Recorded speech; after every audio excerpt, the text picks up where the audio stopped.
জাদেজা অশ্বিন অক্ষরের স্পিনের জাদু 246 রানে গুটিয়ে গেল ইংরেজদের প্রথম ইনিংস। টসে জিতে এদিন প্রথমে ব্যাট করার সিদ্ধান্ত নেন ইংরেজ অধিনায়ক বেন স্টোকস। শুরুটা মন্দ করেনি ইংরেজ দুই ওপেনার। সিরাজ বুমরার স্পেস আক্রমণ ভালোই সামলে দেন জ্যাক ক্রলি ও বেন ড্যাকেট। এরপরই বল হাতে ভেলকি দেখাতে শুরু করেন অশ্বিন ও জাদেজা।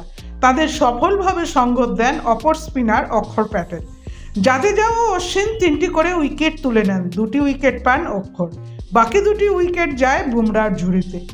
ইংরেজ ইনিংসের সর্বোচ্চ রান 70 আসে অধিনায়ক বেন স্টোকসের ব্যাট থেকে।